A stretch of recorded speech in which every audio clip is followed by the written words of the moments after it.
petites étincelles. Et c'est vrai que parfois, on a des gens qui, en lisant nos bouquins, frappent à la porte du temple et disent bah voilà, j'ai lu dans Marcas, je voudrais savoir ce que c'est. Alors évidemment, on ne trouve pas tout ce qu'on trouve dans nos bouquins, mais néanmoins, si on allume cette petite étincelle, on en est fier. Et moi particulièrement, en tant que profane, sachant que j'en suis pas et j'en serai probablement jamais. Bien mon co-auteur, hein.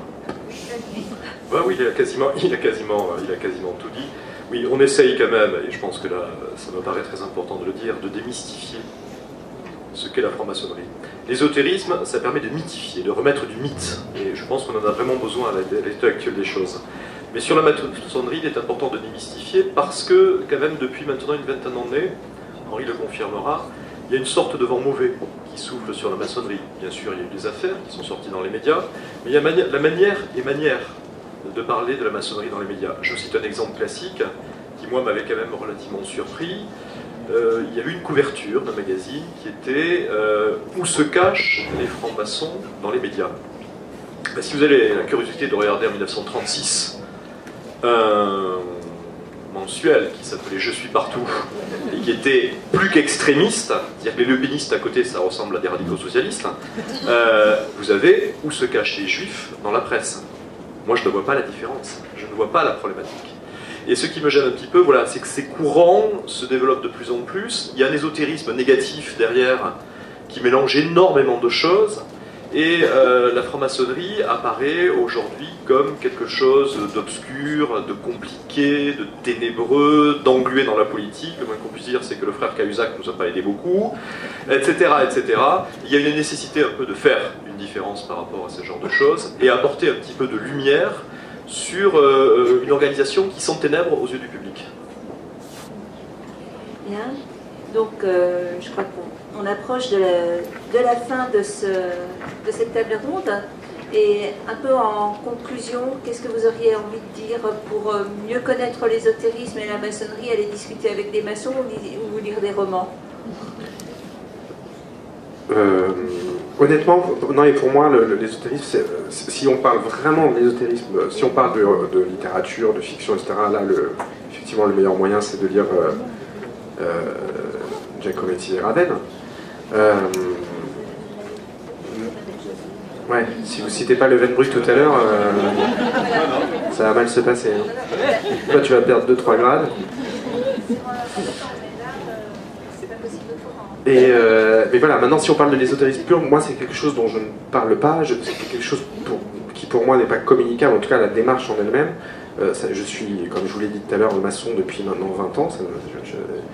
Je devrais d'ailleurs dire à ma loge qu'il pourrait quand même faire une petite fête, ces enfoirés. Il faut attendre encore 13 ans. 30 ans. Non, 20 ans. J'ai pas 51 ans, enfin. Merci.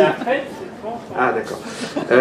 Et je n'ai jamais proposé à quiconque de rentrer en maçonnerie. C'est-à-dire que j'ai jamais... je n'ai été parrain qu'une seule fois parce que quelqu'un me l'a demandé. Vous savez, en maçonnerie, on parraine les gens pour les faire entrer. Moi, je ne l'ai jamais fait. Non, parce que je n'ai pas du tout de démarche prosélytique. Ça ne m'intéresse pas de faire rentrer les gens en franc-maçonnerie. J'ai pas envie qu'on soit nombreux. Je m'en fous qu'on soit nombreux ou pas. C'est une démarche tellement personnelle. Et si seulement toutes les démarches comme ça de quête spirituelle pouvaient l'être, moi ça m'arrangerait. J'ai été élevé par 2 parents catholiques qui sont adorables, mais qui m'ont baptisé gamin, je ne pouvais pas dire oui ou non, qui m'ont fait faire du catéchisme, qui m'ont fait faire ma profession de foi, ma communion, etc. Moi, mes enfants, je leur parle pas de franc-maçonnerie et je vais pas les emmerder avec ça. Si jamais un jour ils tombent sur un livre et qu'ils me disent qu'est-ce que c'est papa, je vais leur répondre, mais je vais pas les emmener en loge ou quoi que ce soit. C'est une démarche qui pour moi est beaucoup trop personnelle. Donc voilà, c'est pas à moi qu'il faut venir en parler. Il y a tous les livres qu'il faut effectivement dans les bibliothèques. Et pour moi, c'est des démarches qui sont personnelles et qui doivent le rester pour rester pur. Il y a pas. Je pense pas que on est finalement dans une même loge où vous avez 40 personnes dans la pièce. Je suis pas sûr qu'il y en ait 2 qui soient rentrés pour les mêmes raisons. Et tant mieux. Voilà. Merci.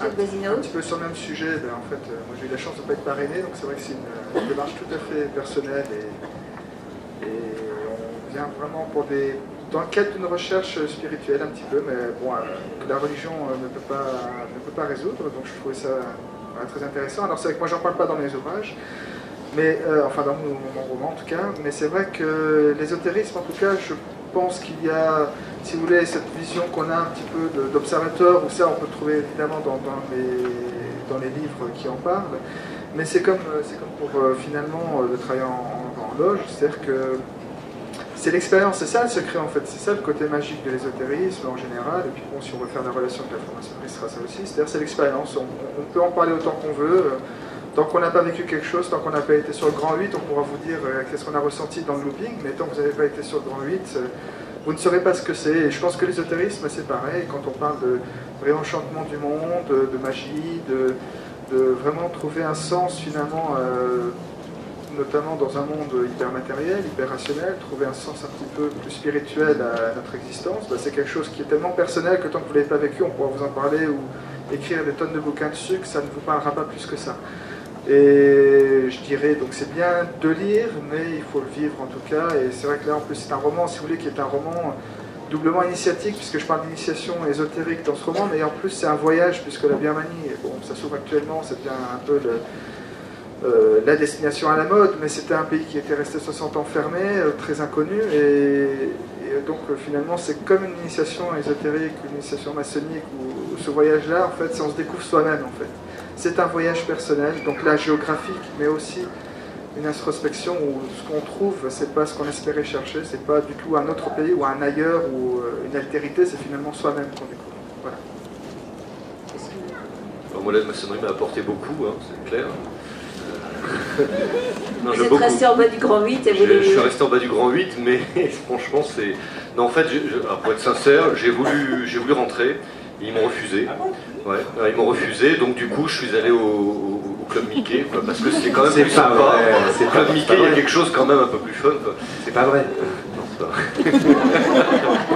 Donc j'en profite. Qu'est-ce qu'il est bon, c'est un bon écrivain, parce que j'y ai cru, moi. Donc j'en profite pour vous recommander L'Apothicaire, qui est quand même l'œuvre, non, allez, sans plaisanter, mais moi mon préféré c'est le syndrome Copernic, non seulement c'est mon préféré, mais en plus je l'ai cité dans La Croix des Assassins, où le héros au Brésil à un moment donné va sur une plage et on voit il y a des allusions au syndrome Copernic, et à l'époque je ne connaissais pas ce monsieur. Bon, depuis que je l'ai connu, je me suis dit dans toutes les nouvelles rééditions, j'ai tout piffé pour que... Non, alors pour réfléchir sur le grand 8, alors, non, ce qui est amusant, c'est que chez les maçons, ils vous disent, ouais, mais tant que t'es pas initié, vieux, tu peux pas comprendre ce que ça veut dire.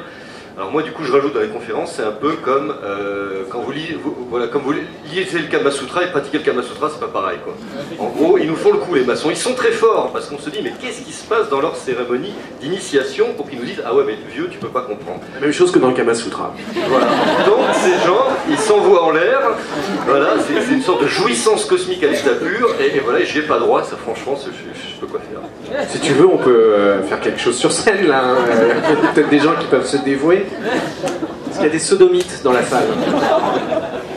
Plus dans le Kama Sutra maçonnique, il y a au moins 33 positions. Et quand vous allez dans certains secteurs, ça va jusqu'à 99. Donc franchement, il y a de quoi voir. Le problème, c'est qu'il y a que des hommes dans la franc-maçonnerie. Ah bon? Ah bon? Ah bon? Il n'y a que des hommes en franc-maçonnerie? Mais non, pas du tout. Donc pourquoi vous m'avez posé la question? Alors je précise tout de suite, il n'y a pas que des hommes dans la franc-maçonnerie, il y a bien sûr des femmes, il y a des obédiences féminines, il y a des obédiences mixtes, il y a des obédiences masculines, il y en a pour tous les goûts et pour toutes les couleurs. Mais puisqu'on en est à parler de choses qui sont quand même un petit peu intimes, ça a été un petit peu le sens de ce que disait Jacques tout à l'heure, il faut relativiser les choses. D'abord, quand on est franc-maçon, on ne fait pas rentrer tous ses copains, c'est ce qu'a dit Henri et c'est très juste, dans une vie maçonnique, on fait rentrer une ou deux personnes, rarement plus. Ensuite, les francs-maçons en France, c'est 150 000 personnes. Il y a 65 millions d'habitants. Donc penser au grand complot maçonnique, ça paraît un petit peu difficile. Ou alors vraiment on se surmultiplie, mais ça me paraît pas possible. Et pour en revenir à ce que disait un petit peu tout le monde, mais je crois que c'est quand même important de le préciser, dans nos romans, nous on décrit des scènes maçonniques, des rituels maçonniques. Et il y a des gens qui sont surpris, qui disent enfin ces rituels, ils ne sont pas secrets.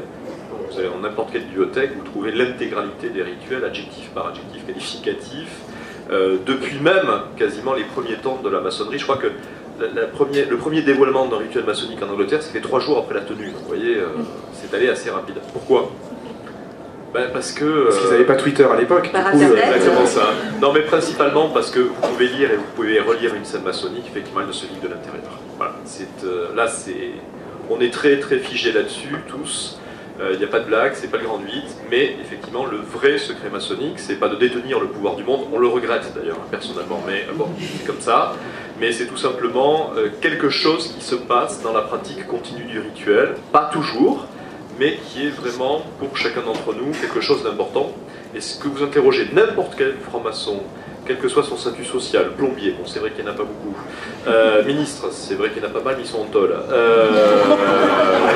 Enfin, oui, ils vont y arriver, ça ne pas une affaire de 3 ou 4 mois, on a les noms, nous, hein, on n'est pas fous. Hein. On les dénonce d'ailleurs nous-mêmes, c'est plus rapide. Mais tous ces gens-là vous diront la même chose, c'est que l'initiation, la pratique du rituel, apporte une dimension supplémentaire à votre existence. Et ça ne peut pas se dire, ça ne peut pas se répéter.